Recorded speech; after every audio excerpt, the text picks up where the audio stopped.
Hello everybody, welcome back to the channel. It is me, Jordan Young, back with another certified hood classic. In today's bussin' banger, we're going to be talking about the rise and fall of rep sneakers. No doubt you guys have seen in the past few weeks a number of stories involving Panda Buy. There was a huge data leak that went down a few weeks ago, and just over 10 days ago, 6 Panda Buy warehouses were raided, with one of said warehouses being completely cleared. And so it's safe to say right now that there are a number of young men and women aged between, I want to say, 13 and 24 who are collectively quaking in their fake Jordan 4s because they have a whole bunch of stuff sitting in these warehouses. Let's start off with the rise in reps. This has been such a hot button topic in the whole sneaker culture for the past 4 or 5 years. I might as well say off the rip, I really don't care if you buy reps. It's not a big deal to me. I did early on in my sneaker content creation career advocate strongly for legit sneakers and authentic sneakers. I had many an argument with a 14-year-old about the merits and the virtues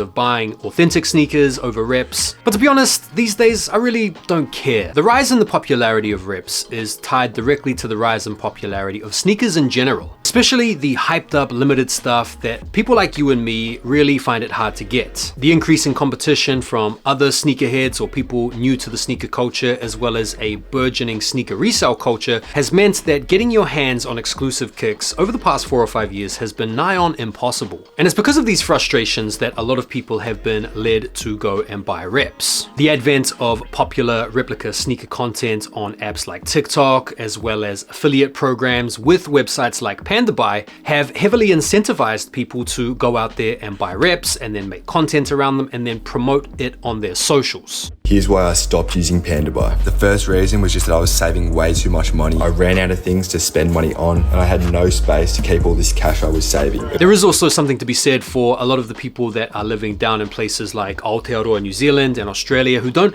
generally have as much access to the type of exclusive products that we're lucky to have so much of here in the UK, and especially for you guys over there in the US. The entire rep sneaker community has very much become a movement unto themselves. Fashion Reps on Reddit has something like 1.7 million members. Discord servers promoting reps and Panda Buy tips and tricks have got hundreds of thousands of members. There's a lot of communal reinforcement and a lot of fraternity among replica sneaker buyers that is generally galvanized by this collective hate of sneaker resellers. So the rise of reps can be credited in large part to social media and a cultic anti-trend, you might call it, that's ironically participating in the exact same trend. And the demographic is very impressionable, very susceptible to the type of content that has become very, very popular online, including these haul videos and these review videos. People love watching content of people unboxing all of these replica items where the content creator shares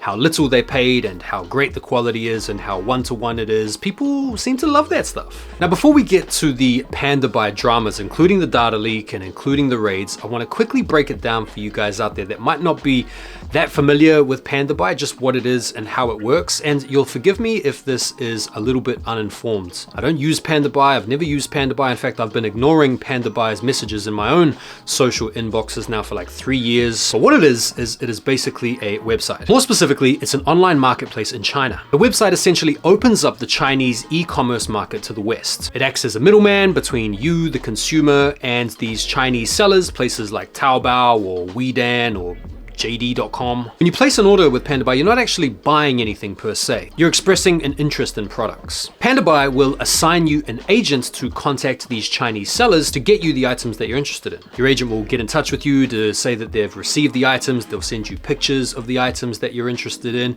And once you've given them the all go that you want to buy them, they will then ship them to you. All of the downtime in between these communications, your items are stored at the Panda Buy warehouse, or one of the Panda Buy warehouses. Now, of course, none of these items that you're buying are legit. These are all counterfeits. These are all ripoffs. And for the longest time, there's been this curiosity out there as to how this big website has been able to operate like this. I mean, how can these big brands that are getting blatantly ripped off by Panda Buy and these sellers and these agents continue to just watch on as counterfeit goods of their most popular products are just bleeding out into the market day by day? And that brings us up to the current moment where we have a couple of significant things that have gone down in the past few weeks. First, the Panda Buy data leak. Now, Panda Buy was hacked, users users' information was sold off. Data leaks are common, and this type of stuff happens with other big platforms, including places like StockX. Now, if you guys wanted to watch a video covering this story in a little bit more depth, I'd recommend going and checking Not Tripping's video on the Panda Buy data leak. Now, this story isn't as juicy as the recent story regarding the raids. To bring you guys up to date, on April 11th, 6 warehouses owned by Panda Buy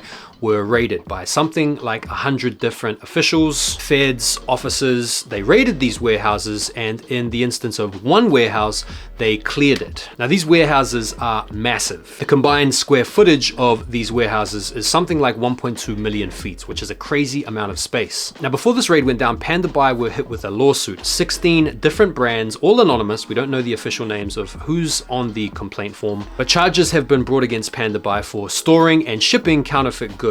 So what seems to have happened is these big brands have joined forces to liaise with the CCP or whoever the local government body is to try to put a stop to what's going on with Panda Buy. Panda Buy have over 1,700 employees. Apparently some top brass members were also arrested, and the Panda Buy headquarters was also seized. Now, things like this have happened before in the past, but not to this scale and not to this extent. As a result of this, Panda Buy sellers and agents have now gone quiet. There have been rumors that the Panda Buy website is going to be back up and operational, but that is not the case at this time. And so what does this mean? Basically, if you're someone that currently has items stored in one of these Panda Buy warehouses at this time, it's probably a safe bet to say that you are cooked. Stuff has been seized, it's likely going to be burnt, or it's going to be confiscated, or it's going to be donated, who knows, but it's not looking good, bruv. The only course of action you might be able to take if you want to get your money back at some point down the future is if you paid with a debit card or a credit card or a PayPal goods and services transaction. Otherwise, I think the likelihood of you getting reimbursed at this point anyway is pretty low.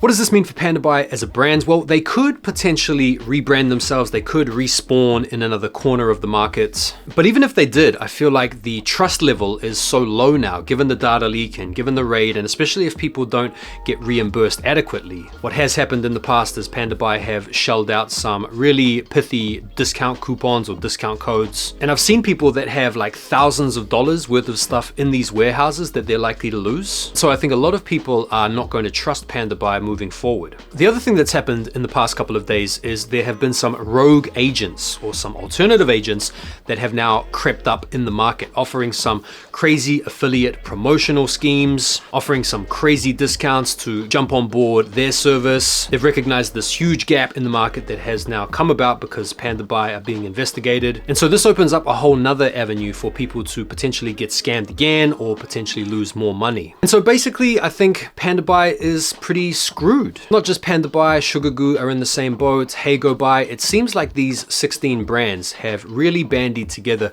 to put a lot of force or a lot of pressure on the CCP to try to do something about these counterfeit items. And it doesn't look like they're going to be stopping at the moment with Panda Buy. This looks like it's going to be something that's going to be ongoing. And so if you're in the habit of regularly buying reps from China, it might be time to rethink your fashion strategy moving forward. Now, this is just speculation. I'm no authority on the matter, and I'm sure there are plenty of other rep content creators that have got lines to people closer to the story that you'd probably be better off listening to directly. But I do think, given the sneaker climate and the fashion climate at the moment, hype dropping off, cool shoes once again going on sale, I feel like with how fashion and streetwear is right now, there isn't any one dominating trend out there that you just need to get involved in. I do feel like this is going to change the climate. I do think it's going to change the landscape. The paradigm of reps as we know it with this has changed immensely, in my opinion. And I think people that were really invested in the whole replica project, the whole hauls video, all that stuff, probably aren't going to look at it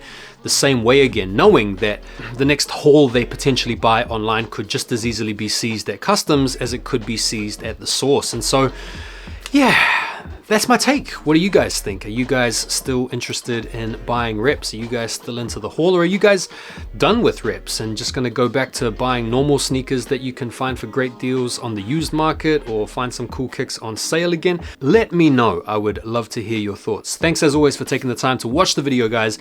Really appreciate your comments and feedback and likes, and I'll see you on the next one. Take care for now, and peace.